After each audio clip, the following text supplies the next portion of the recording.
I saw our athletic director in Dublin. Does he know you exist? I had a few nice cocktails under my belt.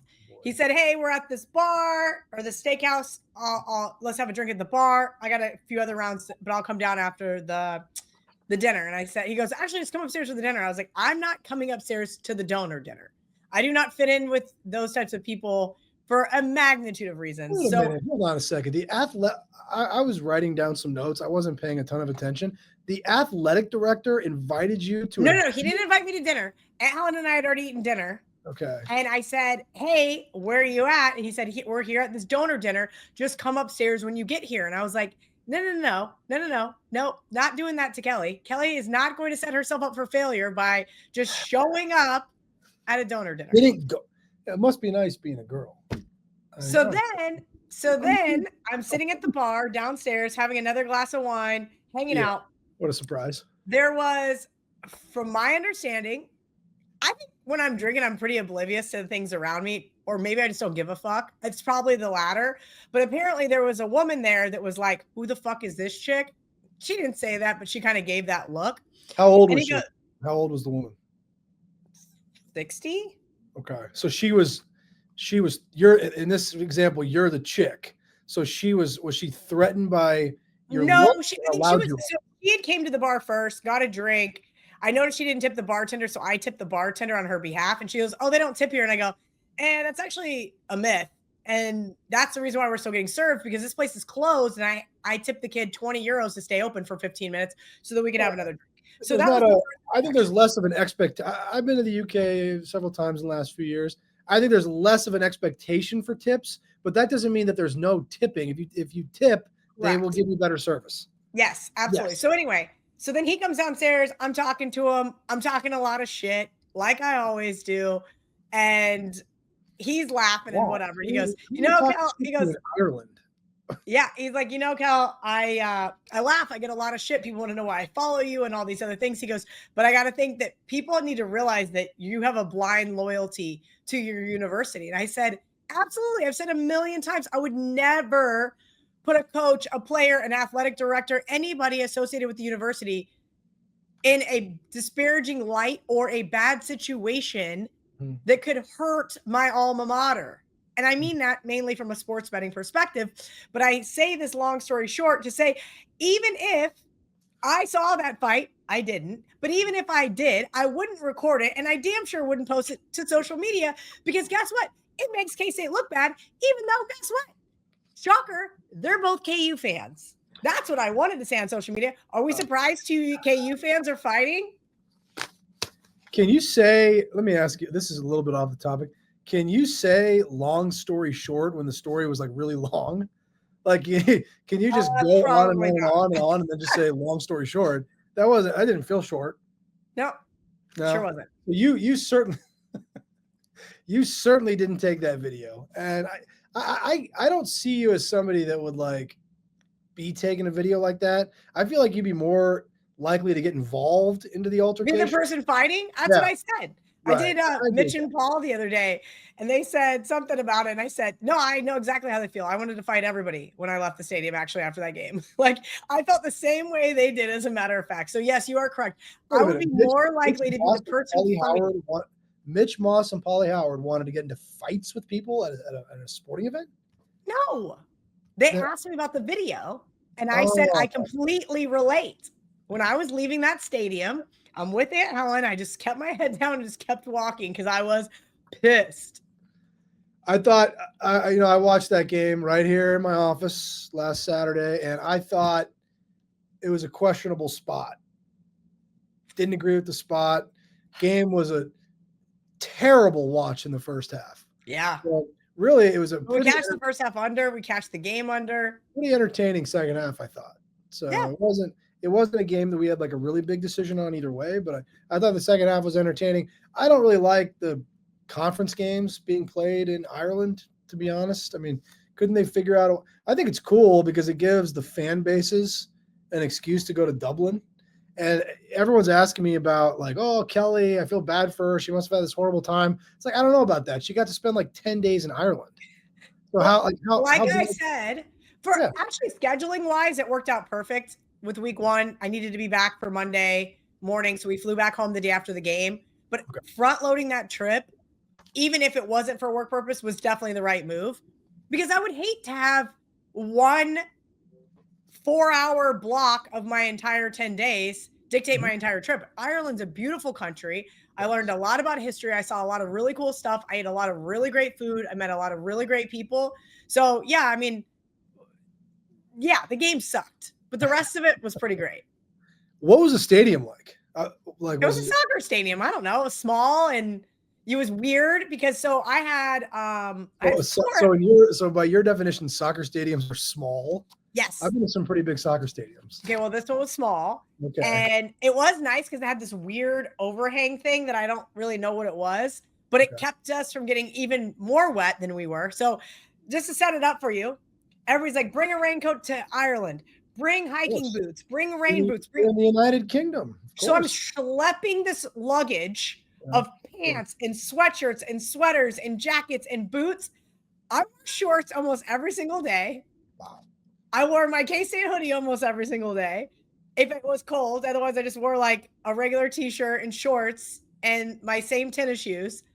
We had gorgeous weather, gorgeous. And then I wake up Saturday morning and it's like light drizzle. We did our walking tour thing for 4 hours. And finally I was like, okay, buddy, I'm over it. Like, it's time to start drinking. Like, it's game day. So we get back. And then the second we are walking to the pub near the stadium, it's just torrential downpour.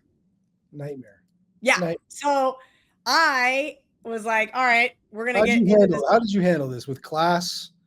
Listen, I was really classy until the girl spilled Guinness all over me. And then I was like, all right, I'm over it. Now I'm just going to be a drowned rat the rest of the game. It is what it is. We had a great time. How you pictured yourself looking? I saw a picture of you at the game. You looked fine. Yeah, I don't know. I mean, my feet were so wet. Yeah. Okay, I'm just going to admit this because I was in my seat, and I will say this.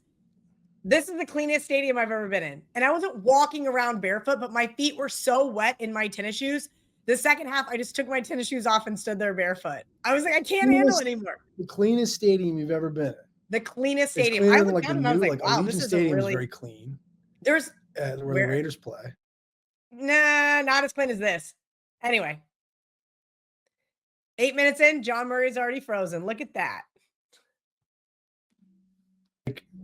You're saying it's cleaner than like the new football stadiums, like Allegiant Stadium. Well, this was a newer stadium. I mean, I don't know. I never sat in the stands at Allegiant. I've only sat in the club level with you for a soccer game. Anyway, but that was my I was like, all right, I have had enough beers and I'm taking these wet ass soggy shoes off before I get like some foot fungus because my shoes have been wet for 8 hours. So anyway. I can't picture you. I'm trying to quickly get away from the foot fungus topic, and I can't really picture you, even in Ireland. Like, I've known you a long time. I can't picture you just like deleting beers. You know, that's not really you. So it's really funny. So we started off That's what I started off in Galway, and I was exhausted. So I thought I would sleep more on the plane. I did not. I was exhausted. Got the rental car. We got to the hotel. And I was like, damn, what idiot booked an 8 p.m. dinner reservation? Like, I got to stay up for like 8 more hours. There's no way. So I went to the front desk. The idiot was you in this, this example? It was me. And so I was like, yeah, Helen, I'm going to see if we can get it like a 5:30. So we went to the Pullman, which is like this old rail car of the Orient Express, had an amazing dinner. But I got the wine pairing knowing that Aunt Helen doesn't drink. So I basically got the double wine pairing. Oh, Christ. She would have fine dining experience. I thought maybe she would have some wine with me. Anyway, she had some sips of each. So next thing you know, I've now had like 8 glasses of wine, and I slept like a baby. And then there went the jet lag. It was perfect. Got up the next day and we hit the ground running. But I did not drink beer until the day of the game. Every beer I tried was awful. It's just too heavy. Was it because, heavy. I was going to ask, was it because they were warm or too heavy, too dark? Probably both. But then at the stadium, so I was trying to get a drink before the game, and the bar was like Ryan something. I don't know. It was like, I have never seen so many people in such a tiny little bar. And I was just like, okay, get me out of here, except it's raining outside. So let's just walk to the stadium. People over there have no understanding of like the societal norms of how to wait in line for a beer. No. It's like everyone's just trying to cut in front of everybody else. When you finally get up to the front, people are like trying to bribe you to get them a beer so they don't have to wait in line. And I'm just like, get out of here. I would have definitely done that because I didn't wait in line that long, but I waited in line long enough that I was like, okay, this isn't even worth it. I'd rather just go to the stadium. So, but the beer line, the line for a beer at the parade, the Liverpool Premier League title parade, the only thing longer than the line for the beer was the line to go to the bathroom. Yeah. To drink the beer. So the last time I got beers, last time I went to the bathroom, I didn't get any more beers because I didn't want to wait in line for hours. I will say this. Brutal. The way that the stadium is set up is not conducive if you're not sending people. So for whatever reason, you have to use Ireland Ticketmaster. So I had all these extra tickets. Don't ask. I don't want to get into it, but I had all these extra tickets. So I had put on Twitter, and a guy that I knew from college, Greg, was like, hey, Cal, like, I'm going to sell my 2 seats. Come sit with you, and I'll just give you whatever the difference is. And I said, yeah, that sounds great. Aunt Helen had a couple of friends that came and sat with us, but it wouldn't let me transfer the tickets to them. So they went in on their tickets that they already had because, of course, they didn't sell. And then they couldn't get to our portion of the stadium. It's like sectioned off. And I thought that was really weird. That's how Anfield is. Huh. That's how Anfield is. But yeah. I think a lot of their stadiums, from what I was talking to security, so security was nice enough to walk me out, get everybody, and then walk them back in. Is it because they're keeping the different fan bases apart because they're going to fight? Yes. Okay, that makes sense. You want to keep the sections apart. Yeah. But what I also liked was there was hardly any line for beer, and they had double the men's bathrooms that they did women. And so nobody ever had to wait in line for 5 minutes. Are you saying that you went into the men's room? No, I'm saying that it makes sense. There's usually 2 times as many men at sporting events. You should have extra bathrooms. Yeah, I mean, I don't know about. Oh man, you see that? Oh, sorry, fantasy baseball. Yes, fantasy baseball, very important stuff. It's college football week 1, John Murray. I know. I know you didn't have a good time at the game, but I thought the second half was very entertaining. You said the game was awful. You said you had a great trip. The result was awful. The result was awful. Well, the play calling was awful. The special teams was awful. People got to understand. The first downs were not great. We got obliterated by Warren Sharp about this, and he's so right. What the fuck are we doing? Anybody taking a 4th and 1 from the shotgun? Did we learn nothing from the Philadelphia Eagles? I don't know. I don't know. Do you have players that are competent to execute the tush push? I don't know. I don't know. I don't know either. I don't know. I don't know anymore. What do I know? People act like that every team can just do that play. I think there should be some credit given to the Eagles the way they execute. I'm not saying every team can do that play, but why aren't we at least practicing said play? And also, why are we taking shots from the shotgun when you're 5-6 yards back? I agree with that. Because your whole advantage is you're right there. You're right at the first down marker. Listen, I always appreciate the aggressiveness. That's great. But anyway, I digress. Ireland was a beautiful country. Killarney was amazing. But you're right. It wasn't until I got to the stadium that I found these apple beers. Think of what's that apple cider everybody used to drink? I don't know what it was, but not that heavy. 100 calories versus 200. And it's only 4% alcohol. I always see Angry Orchard. Yes. It's like an Angry Orchard, but lighter. And I was laughing because I was just they were going down like water. I was a little stressed. So, but I was like, man, I'm not really that drunk. And I looked at the can because they pour it in a cup and then you have to give them a deposit for the cup, which is a whole thing that's weird too. But I have not done that. No. I never was buying beers. So Greg and his buddy ended up not paying me for the seats because I was like, just who cares? So they just bought me beer. So I never went up there. So the very last time I was like, I'll go up and buy a round of beers. That was when I finally saw the can. And I was like, oh, it's only 4%. That makes a lot of sense. You pay a deposit on the cup? I just wanted the can, but they will not give you the can. Interesting. They want people to return the cups. Oh, why? I don't know. I was trying to make a cup snake. When I go to a stadium that I've never been to, I like to steal a couple cups as a souvenir. Steal is a big word. I paid $20 for the beer. I don't know if I stole the cup. So, but I'll bring the cup home, wash it. It's a kind of a cool souvenir. There you go. I would have done that. But all right, so you're back in America. You're back to, I guess we can call this working. Reality. And you're you're This getting isn't ready. working. Like No, we know this isn't working. But no, yes, it's I not. have been working all week. I'm sure you have. And now we're getting ready. Almost got through that. And we're getting ready for week 1 of college football. This is Thursday. And our college football contest, Super Contest College, we're closing in on 1,000 entries. Last time I looked, it was like 980 entries. Woo! We're taking signups for a little bit more than 24 hours more. It's 2:30 right now. Taking signups until Friday at 3 p.m. Sweet. Pacific time. Picks are due Friday at 5 p.m. Friday at 5 p.m. Week 1 picks need to be in. Have you had a chance to look at the contest lines, Kelly? Yeah, I already submitted. So I have 6 entries. I've already submitted 5 of the 6 because 5 of the 6 played a Thursday night game. And what do you like? Give me some of the highlights. What do you really like this week? Well, I'll skip over a couple of games tonight because it's kind of pointless by the time this show comes out. Well, it's not pointless because I could maybe root for you. Oh, you can root for me? Okay, well, cheer for you. Cincinnati tonight, please. Cincinnati, okay. We like Cincinnati tonight a lot. 6.5. Really mad. There was a blip on the radar. There was a 7, and I didn't get it. I'd already bet the 6.5 in fairness, so it's not like I would have rebet it again at 7, but I digress. Okay, what else? So the Hottie Threesome, as you like to call it, my 3-team underdog parlay. Did you put it up on the app yet? No, I forgot. I'll have barbecue. That doesn't surprise me. It's tell me what it is again. Northwestern, UCLA. I feel like you like Northwestern a lot. Virginia Tech.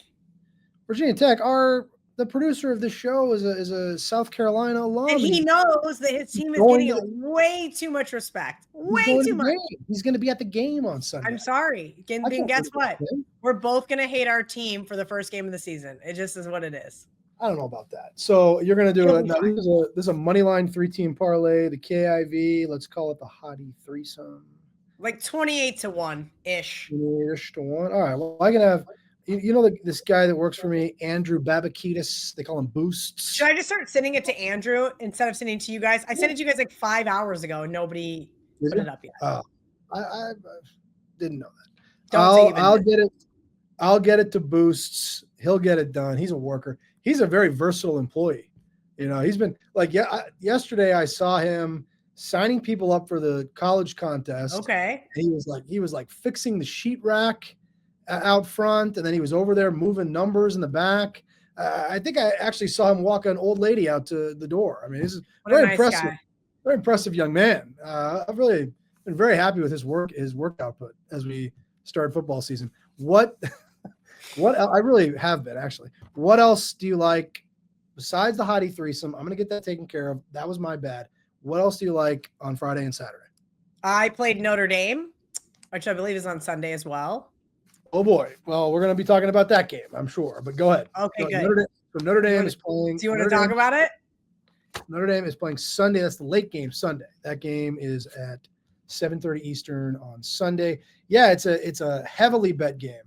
Okay. And it's a game that we've actually moved to 3. Woo! Notre Dame -3.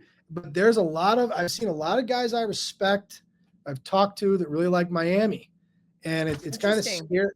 It's kind of scared me off of, you always make fun of me because I always want to bet Notre Dame futures. And the fact that like all these guys I respect, like the other side of the first game of the year, makes me think maybe I should wait on the futures. Good luck. Now I'm on the show with a gal I respect, and she likes the favorite. I don't know what I'm going to do. These are Notre Dame 17-8-1 all time versus Miami in this series. Miami 1-13 straight up, 3-11 against the spread versus top 10 teams since 2018. Mario Cristobal. You don't think much of Mario Cristobal. Let's never had back-to-back double-digit win seasons in his career. Let's just cut through all the crap cake. You don't like Cristobal. No, I have no problem with Cristobal. I'm just saying he has to prove it to me. Last year, they had the benefit of not playing a single ranked team. I bet against them every single week, and somehow Cam Ward pulled some craziness out of his ass and cost me the money line versus like 3 different teams. They didn't play a single ranked team last season? Come on. that can't be true. Okay. Really? Look it up. No, I trust you. You know your stuff. I trust you. I'm over here making things up. I don't know. I know because I faded out of that Miami team last year, and there cost me some money line parlays, and it cost me some pain. And anyway, what's the limit on F-bombs in a show? Is there like a maximum that we just? How many have I had so far? Like 3? Like 4, maybe. Like, 4? why? Do you think that you're too jumpy for week 1? I mean, it's just. I think I just need to like zen. I went to Pilates this morning. I need already to need to zen. The games haven't even started yet. You're already all upset and bent out of shape. What are you gonna do? What are you gonna look like on Monday? You're already a mess, kid. What's the matter with you? I'm not a mess. I think it's just been a lot. It's just been a really busy couple weeks. It is what it is. What are you gonna do? I'll give you that. Okay, so let me run through a few I've seen. I think we talked about a few of them on the show last week, but it remains the same, right? It's the same slate of games. Friday night, I think the best game is definitely going to be the Auburn-Baylor game. And we did see some players we respect take Baylor plus. How come that line hasn't moved? There's sharp, not sharp. There's money on both sides of that one. Okay. I'm kind of curious to see. I let Pam play it in the Westgate. Well, I let her because it's interesting because Pam and I did an NFL feel about that word. Is Pam an equal partner in this? Pam's an equal partner. You let her. Well, because here's what happened. We set our list. We had 5 games in common, and she said, "All right, give me your best bet. I'll give you my best bet." She goes, "My best bet's Baylor," and I'm like, "Pam, the whole world's on Baylor." She goes, "I know, I still like it." I'm like, "All right, fine." Let's see if that's true. Hold on. Let's see if that's true. The whole world is on Baylor? Okay, sorry. The whole tout world, the whole handicapper world, the whole social media world. I don't know if I've seen a single person on Auburn. The tickets are actually, you know what, to Kelly's point, the lovely Kelly, she's gonna have to be correct on this one because it's a pretty lopsided ticket count to Baylor. It's very similar to the next game that I was already planning to talk about. It's a very similar ticket count to Ohio State, Texas, which is the biggest game of the weekend. That game is Saturday morning, and it's very one-sided on the Longhorns. We're actually all the way down now to Ohio State -1 in that game. And I thought I got a great number on 1.5. Some of the splash contests have Ohio State -2.5, so I did not use them. I did use Ohio State -1.5 in the Westgate college football contest. I think in almost every single one of, 4 out of 6, we used Ohio State. I'm just going to tell you that, yes, the public is on Texas. The number is coming down. But I know some really sharp guys that like Texas too. So it's not – I don't want to be saying like, oh, this is just some square play. The public is betting Texas, but the reason why the number is coming down is because of who else is betting Texas. Some pretty sharp players. Now, that doesn't mean that sharp groups won't come back on Ohio State. That game is 2 days away. That will obviously pick them. That it's possible. The way the game's being bet right now, it wouldn't completely shock me. We're also booking that game at -105 juice at the Westgate SuperBook. So that's right. There is going to be some significant action on that game. Can you talk about what you guys are doing at the Westgate for all football season? Because I thought you guys are doing -109. We are. The standard juice on college football is -109. The standard juice on NFL is -108. I'm talking about the sides, to be very clear. But we will have select games, usually not until the day of the game. We'll go to -105. Thursday night NFL games. We're going to do it for Miami, Notre Dame on Sunday. We might do it for LSU, Clemson on Saturday. I'll have to see how I feel. See how generous. How you feel. I got to see how I feel on Saturday. I see how I'm feeling good. We're doing it early on this game because it's such a big game, the Ohio State-Texas game. So just out of curiosity, why are you guys waiting till game day? Why are you guys not – like, okay, because let's just paint a picture here. Mm-hmm. You want the wise guy sharp action. You want the recreational public action. We want as much action as possible on side bets of really marquee games. So why not do it earlier in the week where, like, I've already bet Ohio State, Texas. So if I'm in Vegas, I already bet it here in Florida. I'm not going to I wish I had -105, right? It's a good question. The reason why we usually wait until the day of the game is because we feel like the market is more settled by then. the same way you see a lot of sports books raise their limits. Like most sports books probably don't have the same limit on Saturday for college football that they have on Monday, right? So the reason that books do that is because they feel that the market's pretty set. And then we're feeling more comfortable about taking a bet at -105. Sweet. Okay. Yeah. Yeah, man. That's the answer. Okay. And then a couple other that I'll give you. I mentioned Baylor. Mississippi State against Southern Miss is one. -12.5. Friday night, Colorado +5 against Georgia Tech. And then I think Kelly will like that one because Georgia Tech is a very public side. Ooh. So that looks like one of the standoffs of the week where we mentioned, yes, sharp guys were on Baylor. Yes, I know players I respect on Texas. Public was on the same side there.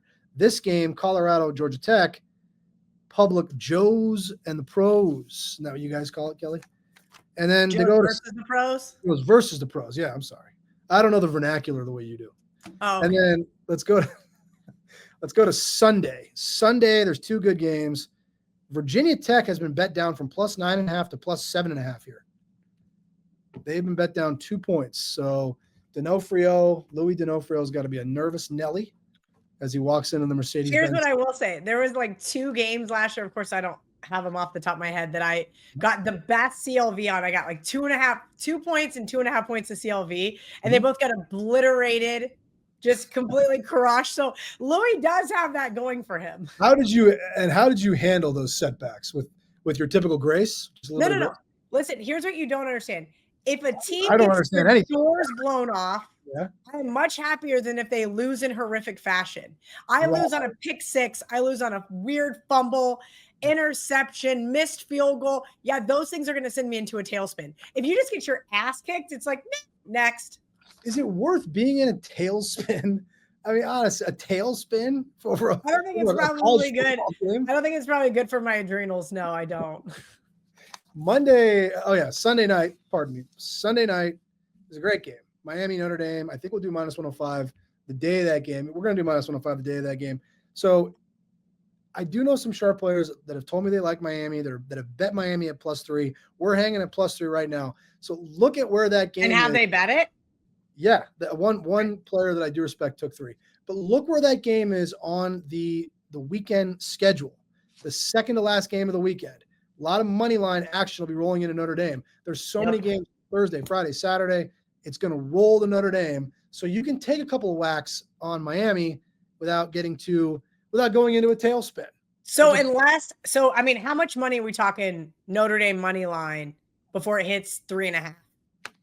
3.5? I don't think that'll happen because not with sharp players have already shown a willingness to take 3 -109.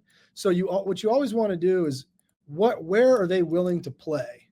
And if they're willing to play it here, you don't need to go higher. Now, I never say never. I mean, if you get into a scenario where you're just buried on Notre Dame, even then, though, you probably wouldn't go to +3.5. What you'd probably do is go to +3 even money, play with the juice. You don't necessarily want to go to 3.5, have the game land on a field goal, and you get buried, right? So you go and you move the juice, try to get your money back that way. All right, a couple more things. The $500 KellyInVegas College Football Pick'em Challenge has 35 entrants right now. So if you guys, for some reason, cannot get to Las Vegas and sign up with John Murray, that one is available until noon on Saturday morning. My $100 Pick 7 filled today, so I started a new one. So you did not miss out. We just started a new one. John Murray and I's College Football Survivor Challenge is well on its way. It had a $57,000 layover this morning. Now it's got a $35,000 layover. It's going to fill by Saturday at noon. So if you want to get in, don't miss out, because the reason why I had to start another Pick 7 is because so many people were like, oh, I missed out. And it's like, well, would you wait so long for? Anyway, that being said. People are enjoying their summers. I mean, they might have been in Dublin. Maybe. I was in Dublin, and I signed up when I got home. But anyway, many losers. I don't think people are understanding the concept. We only have 12 people who have signed up out of 1,000. What? Oh my God. I think maybe we should have titled it like college or NFL Survivor Losers or something. I don't know. Title. I know. They didn't get it. They didn't get But it. it's so simple to understand. It's a reverse Survivor contest. Yes. Survivor contests are all the rage. I love them. All you have to do is, instead of picking a team to win, pick a team to lose, and then you can't use them again. It looks like the worst team in the NFL this year is going to be the Saints. Yep. I mean, is it true that they're starting Spencer Rattler at quarterback? That is ridiculous. Yes. So if that's their plan, okay, but you can only use them. You can only use them once, and they'll lose because Rattler is not an NFL player. But then you can't use them again. Correct. Right? I think it's harder. You think? Yeah, I haven't done the reverse spreadsheet for that one yet. I need to like sit down and have like a few hours. I did finish all of my other Survivor spreadsheets on the flight home, so that was good. Yeah, it's gonna be great. It's gonna be great. I can't wait to lose in horrific fashion with the Denver Broncos week 1. So week 1, yeah, you're doing a Westgate Survivor entry with Chris Thurston, who's a mutual friend of ours, a very patient man, and then my buddy Joff, who lives in Virginia, that went to Gonzaga. Yeah. So you guys have a 3-man weave, so to speak. How I don't really want to be part of those conversations because nobody else wants to either. They're just completely relying on me, and I don't care. So, like they're asking you for help, and you're just mute, and I'm going, we got to play the Broncos. I'm not helping with that. But I'm gonna do a Survivor. Why? Then I can blame you for losing $1,600 and whatever $33 week 1 of NFL. I'm gonna do a Circus Survivor with Joff, and we're doing a 3-man weave this year too. We're gonna get his brother Andy Hill in with us. Okay. So the three of us are gonna go in on it, but it's not as contentious as it is with you. It's not like if we lose, I'm gonna be like yelling at Andy via text for the pick because Andy has no control over the games. Neither do I. Correct, but he does have control over the picks. That's the thing. Over the picks. Okay. Well, I don't know. To be honest, I haven't really looked too hard at week 1 Survivor plays. I do think one thing that could be interesting in our contest and possibly in Circus contest, a week from tonight, Dallas, Philadelphia. Philadelphia is a 7-point favorite. That line's probably also about to go up. We haven't talked about this yet. While we were on the air, Micah Parsons got officially traded to Green Bay. So you might see a small adjustment there. Maybe not week 1 because Parsons was never going to play in week 1, right? But maybe it's a sign that Dallas is trading their best player, I think. And there's going to be a lot of teasers and money line parlays with the Eagles. But my point is this: the Eagles are going to be a popular Survivor pick week 1 in both contests. If they lose, for a magnitude of reasons. Even if they lose, then you can just get back in. But if they lose, what will that do for signups for both contests? Because now there's dead money in the pool. Now there's going to be, and dead money in our contest means dead $5,000 entries. So I think there are people that are going to wait and see the result of that game. Not so much the Friday game. The Friday game, Kansas City and the Chargers in Brazil, is more like a 3-point spread. I don't think that's going to be much of a Survivor one, but the Eagles are. And I think there's a lot of people that want to wait to see the result of that game before they make a move. All right. I like it. There could be a lot of dead money in the pool if Dallas somehow wins that game. Yeah, there's going to be a lot of dead money. I don't know. Not your money, really. Speaking of dead money, Splash is also doing a $2.5 million NFL Survivor. And I think right now the overlay is like over $1 million. So I got to calculate it. I'm going to get 10 entries in there. They're $100. They're $150 each. So I'm going to get whatever that is, 6 entries. You have an awful lot of money, in my opinion. It's a lot of stuff. And then you also it is what it is. I live for this shit. Bets on Saturdays and Sundays too. What's that? You're gonna have all these. You're gonna be in like 1 million contests, and then you're gonna have all these bets you're firing as well. Welcome to college football and NFL season. Before we go to the mailbag, NFL Week 1. I think we've touched on a few of these plays over the last few weeks, but we'll do them again. The Raiders are in New England Week 1. That line was 3.5. They took 3.5 and 3. Now it's plus 2.5. Raiders at the Patriots. Interesting game Week 1, actually. Buccaneers at Atlanta.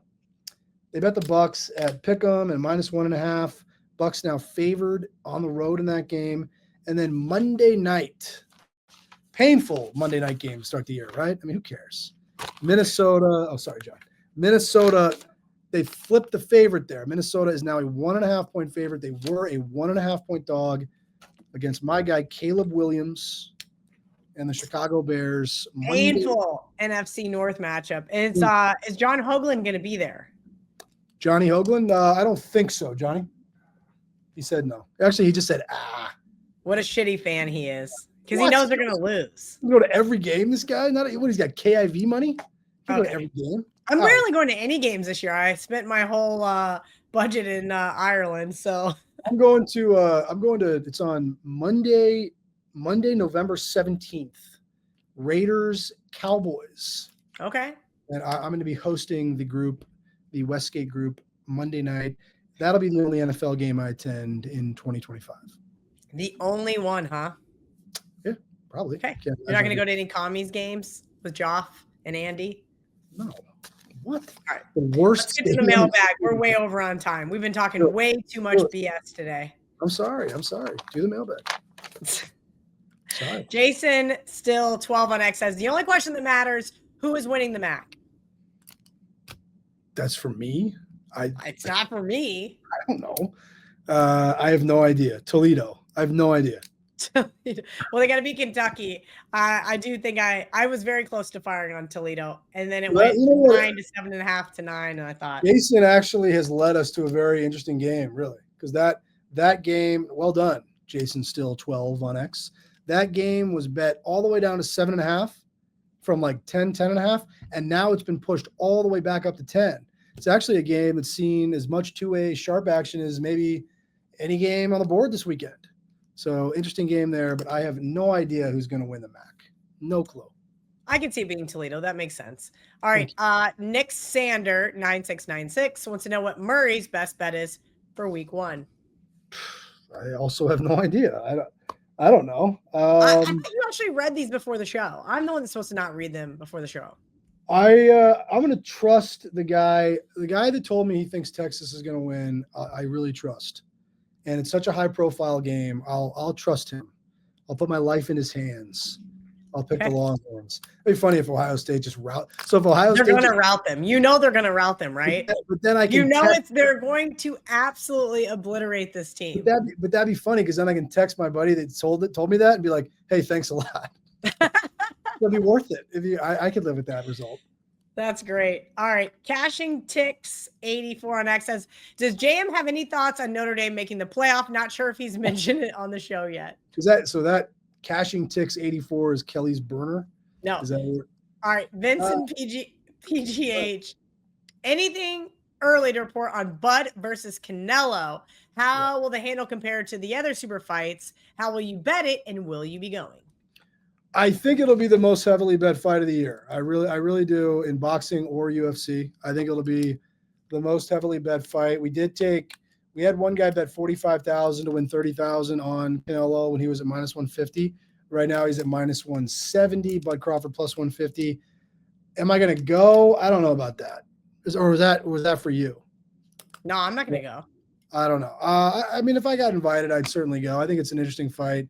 I've always been a big fan of both of them, but I don't know. I kind of like Terrence Crawford. I kind of like. The problem is that he's moving up to fight such a bigger man. It's just tough to see him winning that fight with the size difference. But I do think Crawford is the better boxer.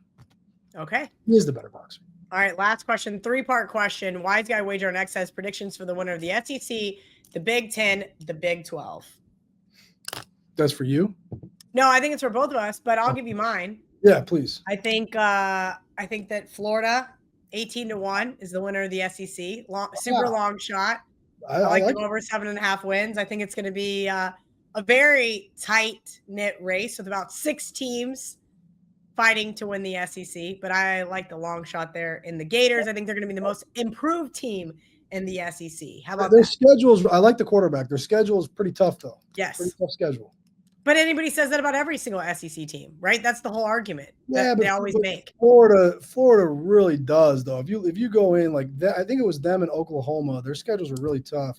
And you got to admit, I know you hate the SEC, But you got to admit, it's going to be interesting next season when they all have to play 9 conference games. Oh, when they actually have to play 9 conference games like everybody else? Oh, yes. Let's see. When they don't get to play Chattanooga on my birthday. Like, oh, I feel so bad for them. Oh, you guys don't get to play Wagner on November 11th? Like, what? I'll go with I have to pick Texas because you hate. You got to be the chalk-eating weasel. What is it, 2-1 to win the SEC? Hate them so much, I have to pick them. I don't have an option. I hate them so much. You hate them. All right, Big Ten. I think Michigan might win the Big Ten this year. I kind of like that. I actually was thinking about using that as my pick as well. I like Michigan, and we have seen some money come in on them to make the college football playoff. I think I mentioned that last week. And now I don't want to be a copycat. This is where you get into a tough spot, Johnny, because if I pick Michigan, which I was going to pick, then I copy her. If I pick one of the favorites, then I'm a chalk-eating weasel. So what am I supposed to do? I guess I'll go. I mean, Michigan's what? It's Penn State, Ohio State, Michigan. Michigan's still pretty chalky. True. I'll go with Ohio State. I think that I know they lost some pieces, and I think they do have a trip to. Well, they lost more than some pieces, but they will rebuild. They'll be fine. Yes, they're gonna reload. Yes. I would agree. I think it's not Penn State. How about that? Last but not least, the Big 12. This is the toughest conference for me to try to guess. I know a lot of people thought K-State's chances after losing in Ireland to win the Big 12 are completely dead and over. I wouldn't say that. I would just say it's a lot harder for them to do so now.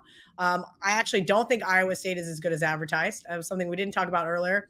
I'm not upgrading them in any form or fashion. I'm going to downgrade K-State a point, which is too much, but it's better for me to do it that way. Yes. And very important. And we'll see how it ends up playing out. I said all season or all summer long it wasn't going to be Arizona State. I think they take a step back. Okay. Lots of people buying the Baylor hype, as I mentioned. I'm not going to go there. I think it was Phil Steele maybe that thought Baylor was going to win the Big 12. I think that sounds right. Yep. I think you're right. I think you're exactly right. I think he was pretty high on it. I'm going to go with Texas Tech to win the Big 12. That was going to be mine. All right. You're not even like. Yes, I was. I could show you the text message with my friends from earlier today, but okay. I have to be different. I'll go Utah because we can't pick the same teams. Well, it's not going to be Utah either. Sorry. I hate to break it to you. Utah's going to lose to UCLA. Not that that's going to affect their chances in the Big 12, but Utah is not as good as advertised. Once again, ran down the whole conference. What am I supposed to do? I'll go. Just admit that we both like Texas Tech. Well, there's been a lot of money come in on Texas Tech. You know what it is? My brother Peter Murray, he loves Texas Tech. He's been in my ear. And you know who else has been in my ear about it? Your guy who you so terribly took money off of, Chase Michelson. Maybe he's got another bet he wants to lose. Does he want to get some 2028 action? Leave Chase. I've already got some 2028. I already got some 2028 bets in the hopper. Leave Chase alone. All right, okay. So I'm gonna text him right after the show. We'll do the show every Thursday. Is that correct? Every Thursday, yes. And then we'll got to get out of here before the NFL game kicks off because you're going to be super busy. We're going to rely on our social media guys to clip some NFL stuff before it starts Thursday nights. Is that correct? I like it. Sounds good.